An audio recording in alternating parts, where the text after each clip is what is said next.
দেখো যে কী রান্না করেছি। ভাত করেছি, কাঁচা টমেটো সেদ্ধ, সব কিছু দিয়ে মেখে রেখেছি। এটা করেছি হচ্ছে আর মাছ। এটা বড় আর রিঠা আলু দিয়ে গা মাখা করে ঝোল করে রেখেছি। নিচে এই মাছেরই একটু ঝোল রেখেছি, আলু রেখেছি এই। আর করেছি হচ্ছে সেনকে যে গিলেমিটা রাখালাম, আনা ছিল বেসিনে রাখা, ওটা করেছি।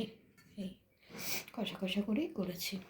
গিলেমিটা কষা ছাড়া ভালোও লাগে না। তা বন্ধুদের একটু আর মাছটা তুলে দেখাও কীরকম করেছো।